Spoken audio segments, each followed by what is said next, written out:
Aujourd'hui, vendredi 4 août de l'an 2023, donc bienvenue une fois de plus à cette série J'ai une question, pasteur. Le sujet d'aujourd'hui, c'est les chrétiens, l'Église et la politique. À la différence des autres fois, je ne réponds pas exactement à une question ce matin. En fait, je veux réfuter les arguments qui ont été publiés dernièrement sur le blog Samizdat.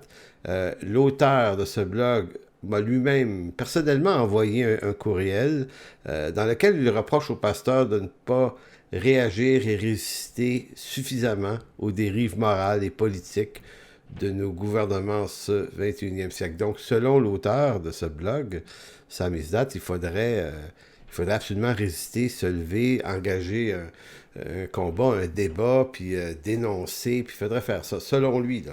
Donc, il accuse les pasteurs au Québec de ne pas le faire suffisamment à son goût à lui. Donc, je dois dire qu'il est fréquent depuis la crise sanitaire, là, COVID-19, d'entendre ce genre de discours qui accuse les pasteurs de ne pas être à la hauteur de la résistance qui, selon ces gens-là, devrait incarner. Donc, il y a plusieurs arguments qui sont amenés. Probablement que parmi vous qui m'écoutez, vous avez vu ça passer parce que c'est quand même un bloc qui est assez important, populaire au Québec, avec des bons points, ça soit dit en passant, souvent aussi. Là. Mais dans ce cas-là, je m'objecte complètement aux arguments de ce blogueur et je vais vous expliquer pourquoi. Donc, l'approche qui est souvent utilisée, c'est celle qu'il utilise, c'est utiliser des textes et des histoires bibliques pour en faire des modèles de résistance auxquels on devrait répondre, mais sans tenir compte du contexte des alliances. Et en théologie, ce qui est extrêmement important, c'est de saisir la qualité et la différence entre l'alliance mosaïque de Moïse, donc, et l'alliance, la nouvelle alliance en Jésus-Christ. Elle change énormément de choses. Donc, c'est la raison pour laquelle, quand on interprète, on prend des textes de l'Ancien Testament, puis on essaie de leur donner une réalité engageante dans la nouvelle alliance, bien, quelquefois, ça cloche. Mais ça cloche beaucoup dans ce cas-ci. Donc, là, ce que je vais faire, c'est que je vais vous lire une partie des extraits, pas tout, mais des extraits de l'argumentaire de ce blogueur. Et après ça, je vais commenter point par point pour expliquer mon désaccord. Donc, voici ce qu'il dit. Il dit, depuis plus de 45 ans de vie chrétienne, j'ai souvent entendu dire par les pasteurs, lorsqu'il arrive en période électorale, que nous, les pasteurs et les églises, on ne se mêle pas de politique. Donc, on ne vous dira pas pour qui voter. En fait, on ne vous dira pas de ne pas aller voter, mais on va vous dire ça vous appartient. Est-ce que c'est vrai qu'on fait ça? Tout à fait. Lorsqu'au Québec, l'État a imposé un catéchisme postmoderne, ici fait référence aux cours éthiques et culture religieuse auxquels je m'objectais moi-même, et je suis toujours en désaccord avec ce catéchisme postmoderne. Donc, effectivement, il y a raison ici. Il y a un problème. Le catéchisme postmoderne et les chrétiens ont fait un peu la sourde oreille. Donc, il dit, lorsque l'État du Québec a imposé un catéchisme postmoderne, même dans les écoles privées, les associations d'églises n'ont rien dit. Oui, elles auraient dû dire quelque chose, effectivement. Moi, personnellement, j'ai organisé des marches pour ça, parce que je voulais dire au gouvernement que la religion ne relève pas de l'État, mais des églises et de la vie privée. Mais bon, donc, des points intéressants, là. Et lorsque l'État, dit-il, a ouvert la porte au mariage gay, aucune association d'église ne s'est plaint ou a dit formellement jamais chez nous. C'est pas tout à fait vrai. Il y a beaucoup d'églises, beaucoup d'associations qui ont quand même fait un peu de millage là-dessus. Il est assez apparent que la logique des pasteurs, c'est on ne se mêle pas de politique et c'est pour eux devenu un piège. Vous voyez, la parole de Dieu se mêle de politique. Selon lui, là, la parole de Dieu se mêle beaucoup de politique. Pensez à Jean-Baptiste qui disait, sans faire de courbettes, aux petits et aux grands qu'ils devaient se repentir. Et lorsqu'il a dit à Hérode qu'il n'avait pas le droit de faire tuer son frère pour lui piquer sa femme, Jean-Baptiste a dû faire face aux conséquences de son courage. Mais dans cette génération, la nôtre, où se trouvent les pasteurs avec un tel courage? Donc, l'idée étant telle qu'on devrait imiter Jean-Baptiste et accuser nos gouvernements pour leur moralité, si tant est qu'ils en avaient une mauvaise, ce qui est souvent le cas. Donc, ensuite, l'auteur du blog Samizdat va citer une prédication d'un pasteur français, là, Peter Schmitz, qui est assez connu en France, très bon enseignant d'ailleurs, qui, lors d'une prédication, parle de Néhémie, cite Néhémie, la reconstruction de Jérusalem après la déportation de Babylone. Et lui, ce pasteur-là, va utiliser Néhémie comme un modèle de foi à suivre pour l'Église de notre temps. Dans cette prédication, le pasteur Peter Schmidt utilise l'expression propre à Néhémie, « Levons-nous et bâtissons ». Donc, l'idée de ce pasteur, c'est qu'il faudrait brasser, il faudrait répondre au gouvernement, puis il faut établir le royaume de Dieu, puis il faut se lever, puis allez-y, levons-nous et bâtissons. Donc, selon Peter Schmidt, et là je recite notre blogueur qui cite lui-même Peter Schmidt, il dit « Le danger est tout à fait réel ». Et dans cette menace, il y a aussi une tentative de corrompre les églises et d'y diffuser une pensée du monde. Et si on refuse d'aller à contre-courant de cette tendance, et si le pasteur veut adorer l'idole cachée de sa réputation publique, alors il invitera et excusera cette corruption de son Église, avec évidemment de jolies justifications théologiques. Donc, vous voyez en gros, là.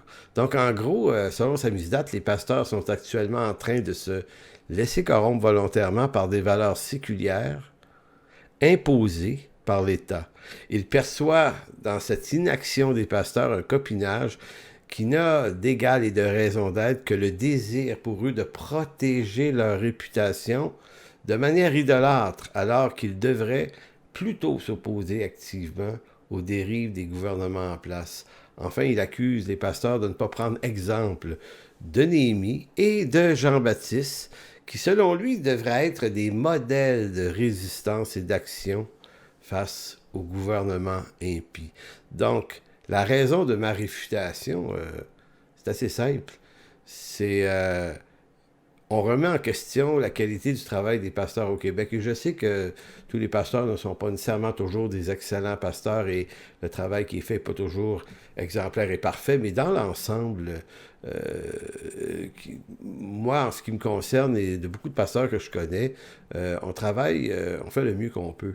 Donc, c'est toujours un peu ennuyeux de recevoir des accusations sous cet angle-là. Nous ne sommes pas impliqués en politique, donc nous sommes nous livrons à une idolâtrie, un copinage de l'État. Donc, ça devient comme un angle de vue unique, alors que dans les faits, est-ce que l'Écriture défend cette idée? Est-ce qu'elle défend l'idée qu'on devrait s'impliquer politiquement? Est-ce que le Nouveau Testament affirme ce genre de choses? Ben, voici ma réfutation en 4 points. 4, oui, 4 points. Et je vais répondre à chacun des arguments en y allant d'un fait à la fois. Donc, je vous les lis rapidement, puis après ça, je vais les détailler. Le premier, ça va être, l'Église et les pasteurs ont-ils la responsabilité d'être des leaders d'une résistance structurée contre les gouvernements corrompus de ce monde? Et si oui, où sont les textes du Nouveau Testament qui mentionnent que cette mission est bel et bien la leur? Le deuxième point qu'on va voir, est-ce que les exemples de l'Ancien Testament qui appartiennent à l'Alliance mosaïque, Néhémie, Esdras et compagnie, est-ce que les exemples de l'Ancien Testament qui appartiennent à l'Alliance mosaïque, qui est une théocratie, s'appliquent à l'Église qui n'est pas une institution théocratique en ce monde? Le troisième point, est-ce que la remontrance de Jean-Baptiste à l'endroit du roi Hérode est un modèle à suivre pour les pasteurs de l'Église? Un des arguments du blog Samizdat, c'est ça. Le quatrième et dernier point, ça va être que répondre à l'argument où il affirme « Le pasteur veut adorer l'idole cachée de sa réputation publique, alors il invitera et excusera cette corruption de l'Église avec évidemment de jolies justifications théologiques. » Donc vous voyez que l'accusation est très importante. Une Église est corrompue si elle n'a pas un engagement de dénonciation des pouvoirs politiques. Pour lui, c'est une corruption. Donc, pour que ce soit une corruption, faudrait que ça soit clairement affirmé dans le Nouveau Testament que ça doit être fait. Or, ce que je vais répondre lorsqu'on arrive au quatrième argument, est-ce que le Nouveau Testament fait ce genre d'affirmation? Donc, est-ce que la corruption, c'est de ne pas s'engager à accuser les politiciens de leur mauvaise moralité? Est-ce que c'est ça la corruption? Ou la corruption, ce serait pas plutôt le contraire? Que, puisque ce n'est pas là notre mission, si on le fait, ce serait ça plutôt la corruption. C'est ce qu'on va voir un peu plus loin. Donc, revenons-en au premier point des 4. 1. L'Église et les pasteurs ont-ils la responsabilité devant Dieu d'être des leaders de résistance structurés contre les gouvernements corrompus de ce monde? En fait, aucun texte du Nouveau Testament ne demande aux pasteurs d'assumer ce rôle, ni de la part de Jésus, ni même les apôtres n'ont abordé cette question dans cet angle-là. Et je mets au défi quiconque de sortir ces textes en tenant compte de leur contexte, si tant est qu'il y en avait. Mais il n'y en a pas, vous n'en trouverez pas. Vous allez trouver des choses, mais attention, faites-leur pas dire autre chose que ce qu'ils disent. En fait, quelle est la mission des pasteurs et de l'Église, d'abord transmis aux apôtres, dans Matthieu 28, 19 et 20, c'est « Faites de toutes les nations des disciples, les baptisant au nom du Père, du Fils et du Saint-Esprit, enseignez-leur à observer tout ce que je vous ai prescrit, et voici, je suis avec vous tous les jours jusqu'à la fin du monde. » Vous n'allez jamais entendre dans les prescriptions de Jésus de lever une résistance à la Néhémie ou à la David ou dans l'Ancien Testament contre les gouvernements de ce monde. Ça n'existe pas dans le Nouveau Testament. Mais le rôle et la mission de l'Église et de ses dirigeants, c'est d'instruire et d'enseigner les disciples dans les prescriptions du Christ. C'est ça. L'apôtre Paul, de son côté, parce que je voulais avoir un texte venant d'un apôtre, Éphésiens 4, 11 à 13 va dire ceci: « Il a donné les uns comme apôtres, les autres comme prophètes, comme évangélistes, les autres comme pasteurs et docteurs. » Pourquoi? Pour la résistance contre le gouvernement? Non. Pour le perfectionnement des saints en vue de l'œuvre du ministère de l'édification du corps de Christ, jusqu'à ce que nous soyons parvenus à l'unité de la foi et de la connaissance du Fils de Dieu, à l'état d'homme fait, à la stature parfaite de Christ. Éphésiens 4, si vous lisez le chapitre au complet, ou même toute la lettre de Paul aux Éphésiens, vous n'allez rien trouver de la part de Paul, une mission autre que celle-là qui est assignée à ceux qui dirigent une église. Ils sont appelés à s'occuper des brebis, du troupeau, qui a été placé sous leur charge. Jésus va aussi dire, concernant la persécution, là, puis concernant la confrontation avec ce monde, Jean 15, 19 à 20 va nous dire, c'est Jésus qui parle, si vous étiez du monde, ce monde aimerait ce qui est à lui, mais parce que vous n'êtes pas du monde et que je vous ai choisi du milieu du monde, à cause de cela, le monde vous hait. Donc, c'est comme, il y a une certaine normalité. Le monde aime ce qui est de lui, le monde aime ses projets, et le monde n'aime pas le Christ. C'est-à-dire, ce qui est dans le monde qui n'appartient pas à Christ est ce qui est de Jésus-Christ. Donc, est-ce qu'il y a une normalité dans le fait que le monde rejette le christianisme dans un monde post-chrétien comme le nôtre? Ben, c'est une normalité malheureuse, malheureusement, mais c'est comme déjà prévu par le monde n'est pas supposé d'aimer ça, sinon ceux qui sont choisis du milieu du monde par le Christ lui-même. Et Jésus va continuer au verset 20 en disant « Souvenez-vous de la parole que je vous ai dite, le serviteur n'est pas plus grand que son maître. S'ils m'ont persécuté, ils vous persécuteront aussi. S'ils ont gardé ma parole, ils garderont aussi la vôtre. » Remarquez que le Christ dit « Ils m'ont persécuté » et lui n'a pas à faire de résistance à son arrestation. Il a laissé la persécution venir contre lui, et ça donne un élan. Vous allez dire « Ah oui, il faut faire ça. » Ben, écoutez, les apôtres ont fait la même chose.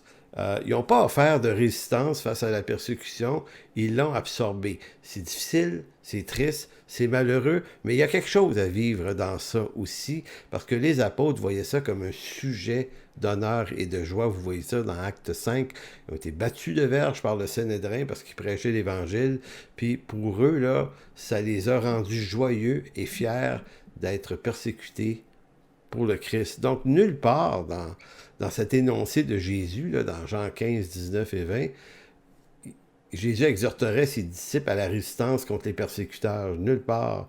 D'ailleurs, dans Jean 18, 36, 3 chapitres plus loin, lorsqu'il comparait devant devant les autorités de ce monde. Il va dire, mon royaume n'est pas de ce monde. Et retenez, c'est très important, Israël était une théocratie terrestre dans l'alliance mosaïque, mais le royaume et l'Église, bien qu'elles sont actuellement dans le monde, appartiennent à un royaume qui n'est pas de ce monde. Jésus répondit, si mon royaume était de ce monde, mes serviteurs auraient combattu, résisté, combattu, se seraient levés, et auraient combattu pour moi afin que je ne fusse pas livré aux Juifs. Mais maintenant, mon royaume n'est point d'ici-bas. Et cette affirmation-là de Jésus, qui est reprise ailleurs, souvent dans le Nouveau Testament, est de la plus haute importance. Donc, c'était ma réfutation, à savoir si les pasteurs devraient ou non être engagés politiquement et devraient résister aux autorités gouvernementales. On ne trouve pas dans le Nouveau Testament ce genre d'exhortation. Deuxième point maintenant. Est-ce que les exemples de l'Ancien Testament qui appartiennent à l'Alliance mosaïque, qui est une théocratie, s'appliquent à l'Église, qui n'est pas une institution théocratique en ce monde? Souvenez-vous, j'ai mentionné tout à l'heure que le blogueur de Samizdat cite le pasteur Peter Schmidt, qui lui utilise l'histoire de Néhémie, qui reconstruit Jérusalem. Il faut se lever, il faut aller combattre, il faut se tenir debout avec courage pour reconstruire la ville. Donc, c'est pris comme une modélisation de ce que les chrétiens et l'Église devraient faire aujourd'hui face aux autorités gouvernementales. Donc, est-ce que les exemples de l'Ancien Testament peuvent être récupérés dans le Nouveau? C'est ça, au fond, l'argument ici. Ici, on est au cœur du problème que soulève Samizdat au sujet de la charge pastorale et l'implication des pasteurs en politique. Ce qu'il semble ignorer, mais clairement, est que la différence entre l'Ancien Testament et le Nouveau Testament repose sur la qualité des alliances, qui sont extrêmement différentes. Alliance de la loi mosaïque, qui est une théocratie terrestre, et nouvelle alliance en Jésus-Christ, qui est une alliance qui est rattachée à un royaume qui n'est pas de ce monde, bien que l'Église est toujours dans ce monde, déjà et pas encore, mais le peuple de Dieu, l'Église, ne possède pas de territoire national sur cette terre. Elle n'en a pas. Son roi, ce n'est plus un roi de la terre, c'est le Christ lui-même. Donc, si on ne prend point garde à l'importance de ce qui différencie l'alliance mosaïque puis l'alliance nouvelle en Jésus-Christ, ben, on va forcément faire un usage trompeur des textes de l'Ancien Testament. Donc, je vous balaie rapidement, là, puis je vous garantis que ce ne sera pas très, très long, la différence entre alliance mosaïque et nouvelle alliance. Dans l'Ancien Testament, l'alliance mosaïque présente une alliance qu'on dit théocratique. Qu'est-ce que ça veut dire, théocratique? C'est un pouvoir divin qui est exercé par une loi donnée par Moïse, de Dieu à Moïse, qui impose à Israël, le peuple, un modèle d'État-nation terrestre du même ordre que les autres peuples autour de lui, à la différence que l'État d'Israël, qui est un État terrestre, peuple élu par Dieu, pour voir naître le Messie Jésus, est vraiment un peuple élu, très important. D'ailleurs, charge très lourde à porter pour ce peuple-là qui a été terriblement persécuté, malheureusement pour ça. Maintenant, le peuple d'Israël est un peuple strictement terrestre. C'est vraiment ça. Dieu donne à ce peuple-là 3 grandes institutions qui sont des institutions terrestres de gestion d'un État-nation. Et c'est Dieu qui donne la loi, c'est pas une démocratie où les hommes décident, là. Ici, la loi vient de Dieu sous 3 angles. La loi morale, les 10 commandements, les lois cérémonielles, le sacerdoce, le religieux, et la loi civile, comportement de l'individu en société. Tout l'Ancien Testament et la loi contient ces charges légales là, et vous voyez dans ça que ça montre à quel point, puisqu'elles sont là, ces 3 modèles de loi, ça montre à quel point le tout est dans un enjeu strictement terrestre. Donc ça va expliquer les guerres d'Israël et pourquoi Israël doit combattre un État-nation contre un autre État-nation lorsque ça arrive, parce qu'on est dans une réalité terrestre. Donc la théocratie d'Israël relève de 3 pouvoirs qui étaient séparés. Le premier pouvoir en importance, c'était celui du sacerdoce exercé par les prêtres lévitiques, tribu de Lévi. C'était le pouvoir religieux. Le deuxième pouvoir, c'est le pouvoir royal. David en étant l'emblème et sa descendance, pouvoir politique. Et le troisième pouvoir, c'est celui des prophètes, pouvoir prophétique. Et le rôle du pouvoir prophétique, et si vous lisez l'Ancien Testament et les textes de Jérémie, par exemple, ou d'Ésaïe ou de d'autres, vous allez vous rendre compte que le pouvoir prophétique, c'est pas seulement d'annoncer l'avenir, mais c'est souvent de rappeler au roi et même aux prêtres la loi. Parce que c'est dans l'humanité des gens qui exerçaient ces pouvoirs-là, ils avaient tendance à la négliger. Donc, souvent, on entend un prophète reprendre les prêtres, les accuser.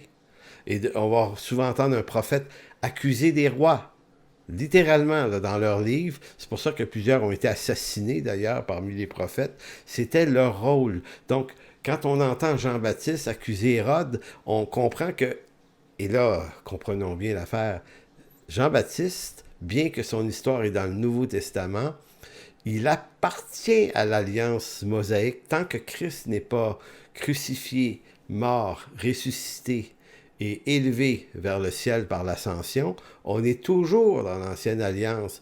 Donc, Jean-Baptiste a été prophète à la manière des prophètes de la première ou de l'ancienne alliance et non pas de la nouvelle. Donc, dans l'ancienne alliance mosaïque, le prophète a le devoir de rappeler aux rois et aux prêtres, de les ramener à l'ordre lorsqu'ils abandonnent la loi de Dieu. D'ailleurs, on le voit dans 2 Samuel 12. Vous savez, lorsque Nathan, le prophète, exhorte David à se repentir de son adultère avec Bathsheba et du meurtre de Uri. Voyez-vous, on voit là, Nathan fait une démarche qui est semblable à celle de Jean-Baptiste. Donc, ça fait partie du ministère du prophète dans l'Ancienne Alliance de faire ce type d'intervention-là. La question, est-ce que les prophètes dans la Nouvelle Alliance ont ce rôle? Non, on verra pourquoi tout à l'heure. Donc, en ce qui concerne les réprimandes des prophètes, Jérémie et plein d'autres l'ont fait, mais il faut remarquer que les prophètes d'Israël ne reprennent jamais les rois étrangers. Moïse ne reprochera pas à Pharaon sa corruption. Il va lui demander de laisser aller son peuple parmi les 10 plaies, mais jamais il attaque Pharaon. Vous avez Daniel, le modèle exemplaire, là, je le cite souvent, mais Daniel, dans son livre, va négocier avec plusieurs rois différents, de Babylonie, de Cyrus et Darius, et ne les accuse pas de leurs adultères et de leur concubinage terrible. En d'autres mots, les lois d'Israël, les règles morales, cérémonielles d'Israël n'ont de réalité qu'en Israël, dans une théocratie. Donc, c'est pour ça que ces prophètes-là, lorsqu'ils parlent aux gens des autres peuples, ils ne sont pas dans l'accusation. Oui, ils vont relever leur idolâtrie, mais ils ne sont pas dans un avertissement direct du « repentez-vous », comme l'auteur du blog dit qu'on devrait faire avec les rois de ce monde. Donc, Israël est le peuple de Dieu élu sous forme d'un État-nation, mais l'Église, peuple de la Nouvelle Alliance, n'est pas un État-nation théocratique, et voyons pourquoi. Maintenant, la Nouvelle Alliance en Jésus-Christ n'est pas une alliance qui établit à nouveau un État-nation. Le royaume du Christ est un royaume spirituel qui n'appartient à aucun gouvernement et à aucun roi de la terre. Les 3 ministères de l'Ancien Testament, prophète, sacrificateur et roi, étaient l'ombre des choses à venir qui ont trouvé leur finalité dans le Christ ressuscité. Notre roi, à nous, dans notre état, royaume de Dieu, c'est le Christ lui-même. Notre prophète, c'est le Christ. Notre souverain sacrificateur, c'est le Christ. Donc, tous ces rôles dans l'Ancienne Alliance trouvent leur pleine réalité et accomplissement en Jésus-Christ. Donc, nous, on ne peut pas critiquer notre roi. On en a un, nous, un roi aussi. Mais notre roi, c'est le Christ. On ne peut pas, nous, critiquer notre souverain sacrificateur. C'est le Christ. Donc, il faut comprendre la différence de la réalité de l'Église en termes de peuple de Dieu céleste du peuple de Dieu terrestre de l'Ancien Testament. Les apôtres décrivent toujours l'Église comme un royaume étranger à ce monde. 1 Pierre 2,11, l'apôtre disait, bien-aimés, je vous exhorte comme étrangers et voyageurs sur la terre.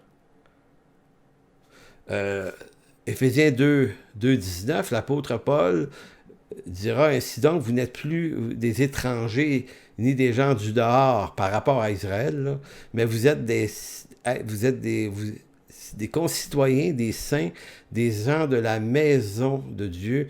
Vous avez été édifiés sur le fondement des apôtres et des prophètes, Jésus-Christ étant la pierre angulaire. Donc, notre fondement à nous, l'Église, là, ce n'est plus l'Israël de l'Ancien Testament, une théocratie terrestre, mais on est citoyens des cieux maintenant. Donc, si les pasteurs, pour répondre à l'argument du blogueur de Samizdat qui dit qu'on devrait se mêler de politique, ben, en fait, il leur reproche d'être corrompus en ne le faisant pas. Ben, moi, je lui réponds, si les pasteurs ne se mêlent pas de politique, c'est parce que leur charge donnée par Dieu dans la Nouvelle Alliance consiste à paître le troupeau de Dieu ici-bas, d'ici le retour du Seigneur, et non de soumettre de force, à la limite, les gens de ce monde aux lois du royaume de Dieu. Donc, il ne nous appartient pas de faire une critique des gouvernements ni de leur moralité. L'apôtre Paul, faut-il le rappeler, et l'apôtre Pierre, tous les deux, ont dit de honorer les rois, d'être soumis aux législateurs, aux magistrats, et ainsi de suite. Il n'est jamais dit de les critiquer puis de les confronter sur qui ils sont. Troisième point. Est-ce que la remontrance de Jean-Baptiste à l'endroit du roi Hérode est un modèle à suivre pour les pasteurs de l'Église? Parce que pour lui, c'est un modèle à suivre. Le texte se trouve dans Matthieu 6, 17 à 19, car Hérode lui-même avait fait arrêter Jean et l'avait fait lier en prison à cause d'Hérodias, femme de Philippe, son frère, parce qu'il l'avait épousée et que Jean lui disait « Il ne t'est pas permis d'avoir la femme de ton frère. » Hérodias était irritée contre Jean et voulait le faire mourir, mais elle ne le pouvait pas. Ça, donc, c'est le texte de référence. Donc, ici, on voit un Jean-Baptiste, comme on va dire, qui met ses culottes, là, puis qui dit, non, tu peux pas, Hérode, prendre la femme de ton frère. Tu peux pas faire ça. C'est interdit par la loi. Maintenant, quand l'auteur de Samizdat cite le pasteur B.J. Schmidt, c'est parce que ce pasteur-là, français, utilise, lui, l'histoire dans sa prédication de Néhémie pour justifier une résistance contre les autorités politiques de nos États. Pour lui, si Néhémie a reconstruit la Jérusalem avec courage, nous, on doit reconstruire notre Jérusalem. Mais en disant ça, cet homme-là, ce pasteur-là, ne se rend pas compte que les apôtres n'ont jamais usé de ce genre de citation pour craquer les chrétiens de la première génération, celle des apôtres, contre les pouvoirs autoritaires romains. Écoutez, Paul, Pierre et les apôtres utilisent ont beaucoup de références à l'Ancien Testament, notamment aux promesses, aux prophéties. Ils vont également utiliser ces hommes-là de l'Ancien Testament pour imiter leur foi, mais l'histoire de Néhémie, puis de combat, puis les guerres de David, et puis tout ça, c'est jamais récupéré dans le Nouveau Testament. Vous ne trouverez pas ça, qu'il faut faire comme eux. Là. Eux ont fait ça, nous, l'Église, jamais les apôtres vont là. Puis la raison est simple, c'est que ça ne fait pas partie des prescriptions du Christ qui leur a été confié, parce que le royaume du Christ n'est pas de ce monde. D'ailleurs, il n'y a pas de nouvelle Jérusalem à reconstruire. Dans l'Ancien Testament, les Juifs avaient cette mission de défendre la Sainte Ville où allait naître le Messie. Donc, on comprend là, les guerres qu'il y a eu là, puis on comprend l'autorisation que Néhémie reçoit des rois de l'Est, à l'époque, d'aller reconstruire la ville, d'y aller avec l'épée et la truelle et de reconstruire et de défendre la ville. Ça, c'est tout à fait justifié dans l'Ancienne Alliance parce que c'est une ville bâtie en roche et en béton. Mais notre Jérusalem à nous n'est plus une Jérusalem terrestre. L'Église n'est pas une Jérusalem terrestre, elle est une Jérusalem céleste. D'ailleurs, Paul utilise dans Galates chapitre 4, verset 24. Vous allez voir, c'est stupéfiant tellement c'est clair. Galates 4, 24 et 26.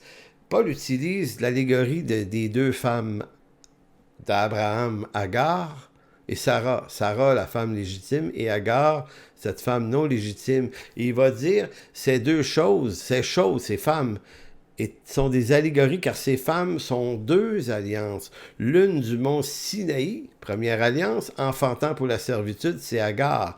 Car Agar, c'est le mont Sinaï où la loi a été donnée en Arabie et elle correspond à la Jérusalem actuelle qui est dans la servitude avec ses enfants. Mais la Jérusalem d'en haut est libre. C'est notre mère. Donc, est-ce qu'on a à reconstruire une Jérusalem ici-bas sur terre? Même si on la voyait comme symboliquement, en fait, non, on ne reconstruit rien parce que la Nouvelle Jérusalem n'est pas construite de main d'homme. Elle n'est pas construite de main d'homme comme dans l'Ancien Testament, dans l'histoire de Néhémie, d'Esdras, de Zorobabel. Non, la Nouvelle Jérusalem, elle est une construction de Dieu. Apocalypse 21, 1 et 2 va dire « Puis je vis un nouveau ciel et une nouvelle terre, car le premier ciel et la première terre avaient disparu, la mer n'était plus, et je vis descendre du ciel d'auprès de Dieu la ville sainte, la nouvelle Jérusalem préparée comme une épouse qui s'est parée pour son époux. » Je ne sais pas si vous voyez l'énorme différence. Les preuves sont accablantes contre l'argumentaire de l'auteur de Samizdat, qui, lui, fait pas de différence entre ancienne et nouvelle alliance. On est toujours un peuple terrestre, il faut défendre les acquis terrestres, il faut grommeler contre les gouvernements, il faut les dénoncer. Non, le Nouveau Testament ne va jamais dans cette direction-là. On est dans une autre alliance, et l'autre alliance correspond des nouvelles règles de conduite, des nouvelles attitudes. Je vais maintenant vers le dernier point. Que répondre à l'argument de ce blogueur lorsqu'il affirme « Le pasteur veut adorer l'idole cachée de sa réputation publique, alors il invitera et excusera cette corruption de l'Église. » Je trouve ça extrêmement grave de nous traiter de corrompus parce qu'on ne se bat pas contre les gouvernements. Évidemment, et lui va dire, de plus, ils le font avec de jolies justifications théologiques. Donc, en d'autres mots, c'est comme s'il disait qu'on était des corrupteurs qui mêlaient les gens avec une théologie pour les amener à nier l'importance de combattre les gouvernements. Écoutez, cet argument-là est le pire de tous. Donc, on justifierait notre refus de s'engager politiquement en utilisant l'écriture. Est-ce que c'est vrai qu'on fait ça? Non, c'est faux. Peut-être qu'il y en a qui l'ont fait, mais en réalité, généralement, c'est faux. Le sous-entendu ici suggère que les pasteurs font d'habiles entourloupettes théologiques pour se décharger de leurs responsabilités quant à leur action politique. En fait, ma réponse est assez simple, hein?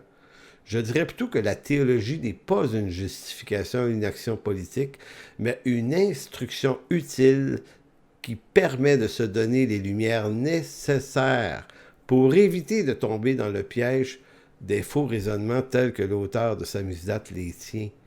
C'est pas la théologie qui pose le problème. La théologie, c'est une délivrance. C'est ce qui permet de différencier les choses dans notre étude de l'écriture.